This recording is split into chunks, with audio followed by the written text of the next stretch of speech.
जय जगन्नाथ मु मानसी मिश्र आपण को स्वागत करुछि गोविंद दास को द्वारा रचित अमावास्यार चंद्रर चतुर्थ भाग को। काउल चिपी धरिले नीरा पापुली को निजर कल भितरे झुंकी आसिले नीरा काउल को आड़ को मटर भितरे। हठात गोटे ब्रेक देला ड्राइवर। नीरा कहिले मु जेतेबेले गर्ल्स स्कूल ले पढुथाय आमो सामना घरे थांदी मिस्टर बॉस तांकर गोटिए बोली पुओ गोटाए साहेब स्कूल ले पढ़े। मोर माँ मझिरे मझिरे जाए तांको घर को बोधहुए किछि किछि आर्थिक साहाय्य पाई। परे सुनिली सेमाने मोर पाठपढ़ा खर्च मध्य देउथिले। तांकर घर चटाण सब मार्बल पत्थर रे। घर सामने गोटे बड़ उल्लग्न स्त्री मूर्ति अछि सेटा काले आनिथिले बिलातरू। मझिरे मझिरे तांको स्त्री मते कहंती तो पाठ सरिले घर को तते बहु करी आनिबी। अवश्य उपहास रे होई पारे किछि आश्वासन पाई मध्य कहिथाई पारंती किंतु एपरि एक परिस्थिति संभव भी होई पारे सेथिपई खूब गर्व अनुभव करुतली। स्कूल ले सांग मानको पाखरे कुहे भगवान को दयारु पाठ शीघ्र सरी जानता कि बहु होई जानते से मार्बल चटाण घर को। विवाह योग्य हेले भी खूब कम बयसरु देहर मांसपेशी परिष्कार दिसिलानी। दिने संध्यारे तांको घरु फेरुची तांको पुओ सौमेन मते कुंढाई पकाइला से स्त्री रो मूर्ति तळे। अंधकार होई आसुतला कहिला नीरू मु तुमको प्रेम करे विवाह करिबी आज राति रे आस मोर से कठोरी पाखरे अपेक्षा करिथिबी। लाज सरमरे से राति रे अधमरा होई गली। मने मने भाबिली ए तो सब देवदास रो कथा बोध हुए। पारुल जीव तार देवदा घर को संसार समाज समस्त पछरे रहिबे। अंधकार होइथिबो रात्रि प्रेमर निमंत्रण जणाइबो। आखि आगरे सब कथा परिष्कार भावरे देखा जाउथला। राति अध होला मु छपी छपी बाहरिली मो कठोरीरु। माँ सोई थाए। आस्ते आस्ते दरजा खोली दांड को बाहरिली। देखिली रास्तार पुलिस वाला दौड़ी करी घर भीतर को पशि आसिली। पुलिस वालाटा संदेह कला किए चोर पशि कि कौन कबाट बाड़ेला। माँ उठिला देखिला मु साजसजा होई बाहरी केवाड़े जीवी बोली। कांदी कांदी सब कथा तारी पाखरे कहली। तही परदिन माँ प्रस्ताव पकाइला तांको स्त्री पाखरे। से हसी हसी गड़ी गले। मु निजे जाई पचारली सौमेन को। से भी हसिला कहला से ता कॉलेज रे सेही परी काले अनेक झियों को कहे केते मध्ये ता घर को आसंती से समस्त को जदी विवाह करे ताहाले ताकू काले गोटे विराट हारेम रखिबा को पड़िबो राजा महाराजांक परी। से उपहास से ताच्छल्य हस आज पर्यंत मझिरे मझिरे कानरे पड़े। तापरे आमे से बस्ती से घर छाड़ी बाहरी आसिलु। भारी मजा कथा हैला से दिन राति डिनर रे देखे जे अन्य मानक भितरे आसिचंती सौमेन तांको साथी रे आउ जणे नारी तांकर स्त्री। मु अति शीघ्र से वयस्क लोकंक पाखकु जाई कहिली मो संक्रांत रे जदि केही पचारे आपण कहिबे मु दिल्ली रु आछि आपणक सांगरे। चमत्कार भाबरे मो अवस्था को परिचालन कले से प्रौढ़। मु हेली तांकर व्यक्तिगत सेक्रेटरी। बंधु बांधव मानकु रिसेप्शन देबा पई मोर चाकरी। सौमेन मते पचारिले आपणको केउठी देखिला परी मने हेउची। अठचापी उत्तर देली गत जन्मरे हुए तो होइथिबो किंतु ए जन्मरे कलिकता रे एई मोर प्रथम पदक्षेप। एई उत्तर को इंग्रजी रे तर्जमा करी रिहर्सल करी आगरु रखी थाए। देखिली सौमेन मो आड़ को चाही रहिची। कथावार्ता रे विशेष मन देउ नाही। योजना करी डिनर टेबल रे मोरी पाखरे बसिला। मझिरे मझिरे जानी जानी मो गोड़ रे ता गोड़ बजाई देउथाए। मु एई दुर्घटना को परिष्कार करी देउथाए तार निकट रे आसीन स्त्री को पाखरे। क्षमा मागुथाए बारंबार। मु जेतेबेले बाथरूम को जाउथाए किछि आड़ करी से मध्य मो पछे पछे आसी टिके धक्का लगाई दिए देहरे नहले पदे दुई पद कथा कहे अबांतर कथा। से डिनर पार्टी चलीला राति 2टा पर्यंत। खिया हैला पिया हैला इंग्रेजी नाच हैला से कठरी भितरे। मद पी समस्ते मदुआला हेले। स्त्री माने गोटिए कलरु अन्य कल को नृत्य पई परिवर्तित हेउथांती। केवल भागीदार हेउ न थाए मु। प्रथमतः एसबु मु जानि न थाए। द्वितीय से भद्र लोकंकर प्रतिष्ठा मध्ये बंचाइबा को हेबो कारण मु तांको सेक्रेटरी। द्वितीय परिस्थिति ए भूमिका ए परिसर सब मो पई नुआ। मु खाली देखु थाए चाहू थाए मन भितरे केमिति गोटे उच्छृंखल आसु थाए। भाबु थाए निर्मलाटा आहुरी मरिबा आवश्यक। मिस नीरा को देखु थाए एई परिस्थिति रे नारी मानक भितरे। किछि समय परे सौमेन आसी मते गोटे आलोचना बहाना रे से कठोरी रु अन्य कठोरी को नेई गले। मोर दुई बाहु को जोर करी धरि पकाइले। मु जोर करी मुक्ति नेली। आखि आगरे खेली गला सेई उपहास सेई ताच्छल्य हस।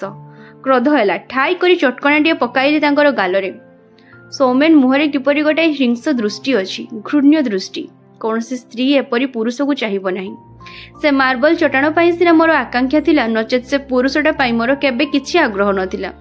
ए घटना को मध्य वर्णना कली तांको स्त्री पाखरे। उत्त्यक्ता हेले स्त्री मु नेली प्रतिशोध।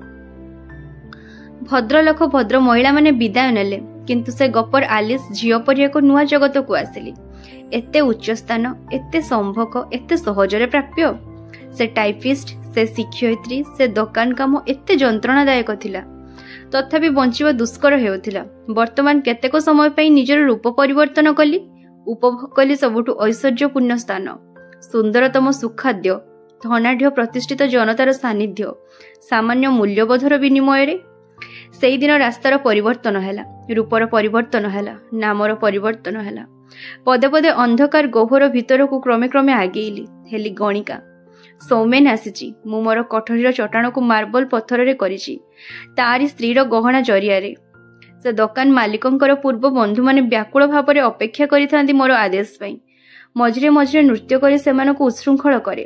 କେହି ଚାହିଁଲେ କହେ ଅନ୍ୟ ରାତ୍ରିକୁ, ବା ସେମାନଙ୍କର ଯଥେଷ୍ଟ ଅର୍ଥ ନାହିଁ ମୋତେ ଉପଭୋଗ କରିବା ପାଇଁ। ହେଲି ପତିତା, କିନ୍ତୁ ଅର୍ଥ ପାଇଲି, ସମ୍ଭୋଗ, ଐଶ୍ୱର୍ଯ୍ୟ ସବୁ ପାଇଲି। ମନ୍ଦ ନୁହେଁ, କିଛି ବନ୍ଧନ ନାହିଁ, ଅଥଚ ନାରୀତ୍ୱର ସମସ୍ତ ସୁଯୋଗର ଉପଭୋଗ କଲି। କାଉଲ ପଚାରିଲେ, ସମସ୍ତ ସୁଯୋଗ? କିୟତ୍ ମୁହୂର୍ତ୍ତ ପାଇଁ ଚିନ୍ତା କଲେ ନୀରା। କହିଲେ, ଅନେକ। ତାଙ୍କର ଘର ଠିକଣାରେ ଗାଡ଼ି ଲାଗିଲା। କାଉଲ ଦେଖିଲେ ଘର ସାମ୍ନାରେ ସିମେଣ୍ଟରେ ତିଆରି ଗୋଟେ ଉଲଗ୍ନ ନାରୀର ମୂର୍ତ୍ତି। ଘରର ଚଟାଣ ହୋଇଛି ଧଳାକଳା ମାର୍ବଲ ପଥରର ଖଞ୍ଜା। ନୀରା କହିଲେ, ଜୀବନର ଅନେକ କଥା ଗପି ଦେଇ ଗଲି। ମୋତେ ଘୃଣା କରିବାର ସୁଯୋଗ ଦେଇଛି, ସେଥିପାଇଁ ବାଧ୍ୟ କରିବି ନାହିଁ, କିନ୍ତୁ ଘର ଭିତରକୁ ଆସିବା ପାଇଁ ନିମନ୍ତ୍ରଣ ଜଣାଉଛି। ଘର ଭିତରକୁ ଗଲେ କାଉଲ। ପଚାରିଲେ, ନୀରା, ବାପା ମା ତୁମର କାହାନ୍ତି? କୋଠରୀ ଦେଖାଇଦେଲେ ନୀରା। ବୃଦ୍ଧ ମାତାଙ୍କୁ ପ୍ରଣାମ ଜଣାଇଲେ କାଉଲ। ରୁଗ୍ଣ ପିତାଙ୍କ ପାଖରେ ଆସି ନହେଲେ କେତେକ ସମୟ ପାଇଁ। ଦେଖିଲେ ଦାରିଦ୍ର୍ୟ ଆଉ ତତ୍ପରବର୍ତ୍ତୀ ଐଶ୍ୱର୍ଯ୍ୟ ସେମାନଙ୍କର ବ୍ୟକ୍ତିତ୍ୱକୁ ରୁଦ୍ଧ କରିଦେଇଛି। ଲକ୍ଷ୍ୟ କଲେ ଦାରିଦ୍ର୍ୟତାର ଦୁଃଖ, ଐଶ୍ୱର୍ଯ୍ୟ ଲଜ୍ଜାର କ୍ଷତ ବିକ୍ଷତ ଦାଗ। ବୃଦ୍ଧ ମାତା କାଉଲକୁ କହିଲେ, ବାବା, ଏ ଅଭିଶପ୍ତ ଜୀବନ, ଏହାଠାରୁ ମୃତ୍ୟୁ ବରଂ ଶ୍ରେୟସ୍କର। କିନ୍ତୁ ଜୀବନର ତ ଲୋଭ ଅଛି। ଗତ ବର୍ଷ ବର୍ଷ ଧରି ଆମେ ଘରୁ ପଦାକୁ ବାହାରି ନାହୁଁ। କୌଣସି ବନ୍ଧୁବାନ୍ଧବଙ୍କ ସହିତ କୌଣସି ସମ୍ପର୍କ ନାହିଁ। ଆମେ ଗଣିକାର ପିତାମାତା।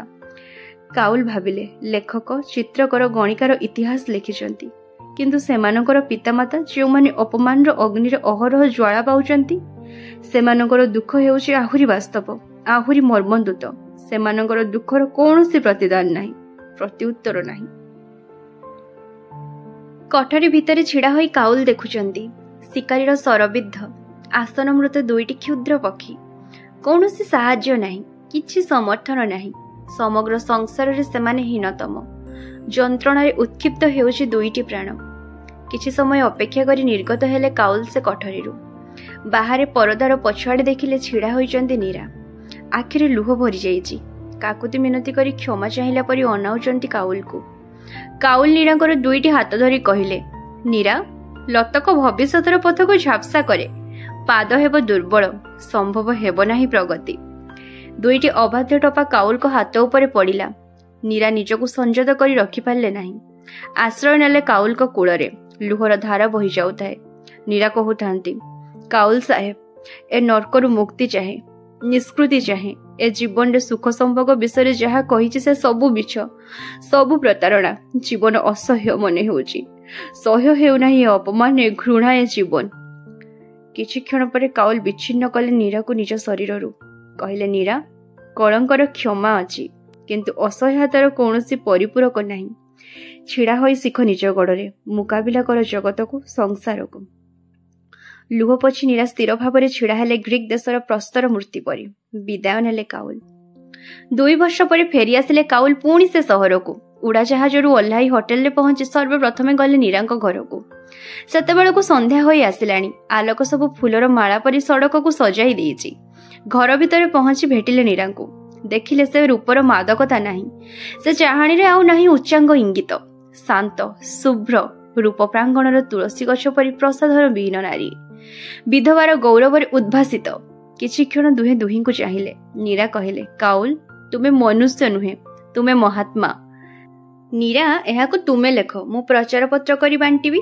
ଗୋଟାଏ ପରିଣାମ ନିର୍ଦ୍ଧାର୍ଯ୍ୟ। ତୁମେ ପୂର୍ଣ୍ଣ ପାଗଳ ବୋଲି ସାବ୍ୟସ୍ତ ହେବାରେ କିଛି ବାଧା ରହିବ ନାହିଁ।